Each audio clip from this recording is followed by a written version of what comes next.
Hello viewers, ఈ మధ్య జాహ్నవి కపూర్కి ఇష్టమైన కొన్ని రెసిపీస్ వైరల్ అవుతున్నాయి. అందులో ఒకటే ఈ స్వీట్ పొటాటో రాగి పరాటా. అది ఎలా చేయాలో ఈరోజు చూసేద్దాం. ఫస్ట్ అయితే నేను 1 కప్ వాటర్ తీసుకున్నాను. అందులోనే 2 స్పూన్స్ నువ్వులేసి 1 స్పూన్ దాకా నెయ్యి వేసి బాయిల్ చేశాను అనమాట వాటర్. అందులోనే కొద్దిగా సాల్ట్ కూడా వేసేసాను.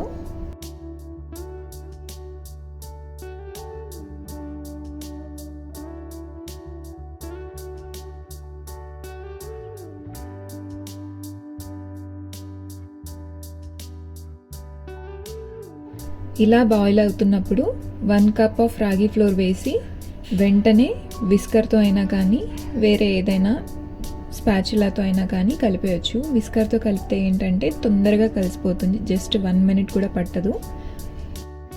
ఇప్పుడు ఇందులోనే ఇంకొక 1 కప్ ఆఫ్ రాగి ఫ్లోర్ వేసి కలిపేయాలన్నమాట. ఇలా మళ్ళీ రాగి ఫ్లోర్ వేసినప్పుడు ఈ విస్కర్తో కలవదన్నమాట.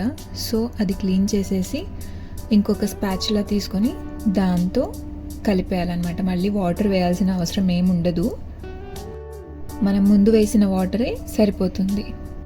సో ఇలా మన రాగి ఫ్లోర్ అంతా కలిసిపోయిన తర్వాత వెంటనే మూత పెట్టేసి ఈ వేడిగా ఉన్నప్పుడే ఒక 10 to 15 మినిట్స్ వదిలేయాలి.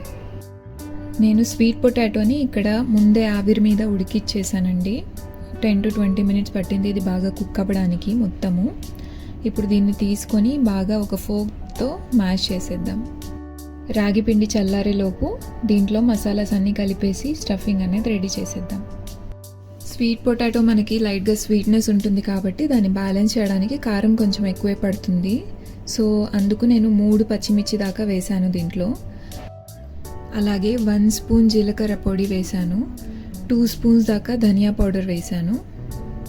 రాగితో పరాటా చేస్తున్నాం కదా, సో మధ్య మధ్యలో జీలకర్ర తగులుతూ ఉంటే చాలా బాగుంటుందన్నమాట. అందుకు జీలకర్ర కూడా ఒక 1 స్పూన్ 1.5 స్పూన్ దాకా వేశాను.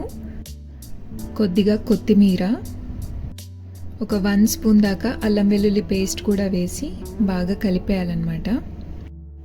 ఈ మసాలాస్ అన్నిటినీ బాగా కలిపేసిన తర్వాత రుచికి సరిపడా సాల్ట్ వేసి బాగా కలిపేస్తే మన స్టఫింగ్ రెడీ అయిపోతుంది.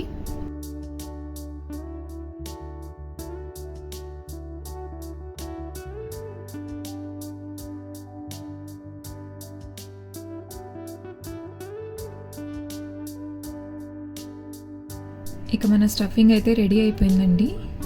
రాగి పిండి కూడా చల్లారిపోయి ఉంటుంది. ఇప్పుడు ఈ రాగి పిండిని చపాతీ పిండిలాగా బాగా నీట్ చేసుకోవాలి ఒక 2 to 3 మినిట్స్ దాకా.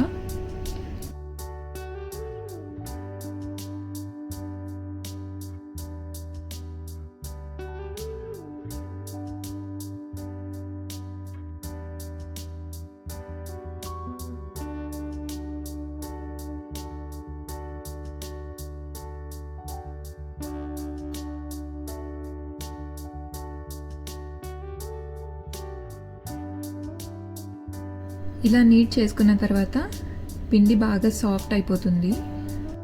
ఇక దీన్ని ఈక్వల్ పార్ట్స్లో డివైడ్ చేసుకొని చపాతీ పిండిలాగా రోల్ చేసుకుందాం. ఇలా చపాతీలాగా రోల్ చేసుకొని దాని మీద మనం ప్రిపేర్ చేసుకున్న స్టఫింగ్ అనేది మీడియం థిక్నెస్లో అప్లై చేసేద్దాం.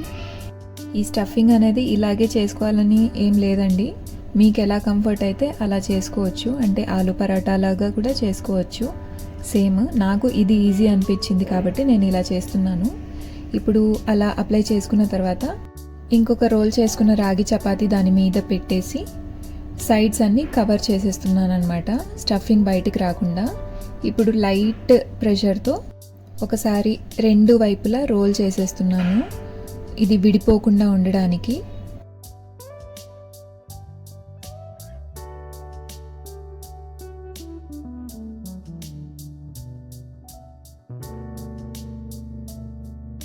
ఇలా 2 వైపులా రోల్ చేయడం అయిపోయిన తర్వాత ఇక ప్యాన్ వేడి చేసి ఈ రాగి పరాటాని 2 సైడ్స్ కూడా మీడియం ఫ్లేమ్ మీద ఫ్రై చేయాలన్నమాట. మనం రాగి పిండిని హాట్ వాటర్తో కలిపాం కదండి, చాలా సాఫ్ట్ అవుతుంది కుక్ అయ్యేటప్పుడు.